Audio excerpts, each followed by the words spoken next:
palette knives. So where do you start?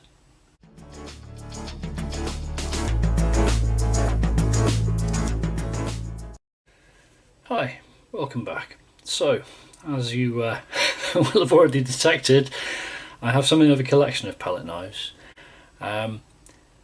You don't need them. You don't need all of these. These are collected over a lifetime, in fact 2 lifetimes, because I inherited quite a lot of these when a very good friend of mine passed away. I guess the place to start is to decide what you want to achieve with your palette knife. Now there's really 2 directions of travel here. Palette knives can be used just for mixing on a palette, in which case you want something nice and smooth, no sharp corners, nice big flat mixing area. I'll come to that in a second. Because with this, for instance, it's a piece of plastic that I've just used a plastic primer on the other side of in order to give this lovely grey background, a nice neutral background. But as well as just for mixing paint on a palette, knives have come to be a tool in the box. Now they're very useful if you're actually painting with them, and I would refer you to content on YouTube by the likes of Dave Usher, who does lots of knife painting videos in oil. Many of the shapes that you can get are specifically dedicated for actually putting oil paint onto canvas or acrylics as well. And I mean, this is the standard shapes. I'm not even going to mention the myriad of other random bonkers shapes that you can get for texturing paint. We'll just leave those aside for now. The issue really is, what do you want to achieve? Now for mixing, there are really 2 things that I look for.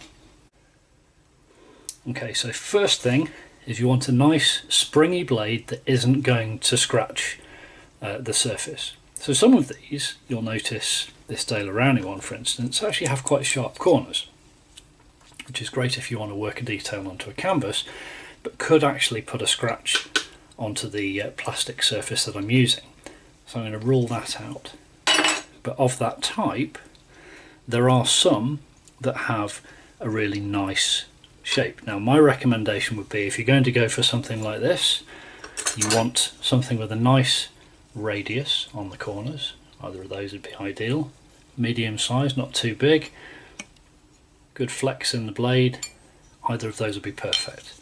You can mix the paint around, scrape it with the side, lay it down as a blob, as a swatch. Very, very useful. So as a starter, if you are looking to mix paint, I'd recommend something like those. Now my go-to for many, many years was one of these. There's really Winsor & Newton palette knives I really rate. They're quite cheaply produced, so they're only a couple of pounds a piece. They're really not that expensive. But something like that, which has the sort of teardrop shaped blade, nice radius on the end, enough to pull in just a tiny little bit of a colour for tinting, nice area for mixing on the bottom, and enough of a flat edge there that you can scrape up from the mix a particular colour that you may want. So if you're putting out a range of colours, mixing flesh tones, something like that, that would be really useful. They're also very, very pleasant to actually paint with on a canvas. Now if you're looking to get into painting, there are a few options. Anyone who's watched a Bob Ross video will recognise this kind of shape. I could never get on with them, but you know, they are very, very useful if that's your kind of thing, so worth a go. But I would say, if you're looking to actually do painting with a palette knife and you don't fancy something like that, or a variation on the theme, maybe with a longer, slightly pointier blade, then your go-to really should be something with a longer blade like that. No flat edge on it, so it wouldn't be any use on a palette, but you can get some really, really nice detail. Flexible blade, nice radius on the end that's not going to cut the canvas. Remember, when you work these things constantly, you're honing them. They get very, very sharp on the edges, so you have to be careful not to slice the canvas. And again, you want to be careful that you've not got an end that is going to hone into a point. Some of these, this one for instance, you can hear the end on that.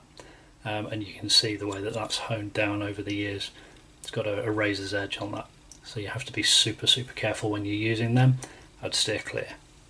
So if you had to buy 2 or 3, my recommendations would be something like that for painting, something like that for mixing, and you'll see the similarities in the shape there, or a general go-to, something like that. Everything else, optional. Give them a go, build up a collection over the years, whatever you're going to do, but you don't need them. They can be quite useful, but you don't need them. Now the one exception to all that would be if you're making up a huge volume of paint, in which case you might need something a bit bigger, and really the mixing surface, and this is one I inherited, I could never bring myself to clean it up, but that area there, if you're bludging the paint around, is very useful as well. So there you go, quick overview of palette knives. You really don't need the whole set. Collecting them can become quite addictive, but as I say, in real terms, for mixing paint on a palette, getting into painting, a very small number is really all you need. And if I had to choose one, it's a good old-fashioned Winsor & Newton number 20. That's it. Cheap as chips, really nice shape, good size, absolutely ideal. You can easily put it into a box if you're painting plein air. You can very easily use it for mixing quite large volumes. You just have to be a bit patient. And off the top of my head, I think they're about £2.50, so for nothing. There you go. Hope that's been helpful to you. If it has, please don't forget to hit like and subscribe, and I will see you next time. Cheers.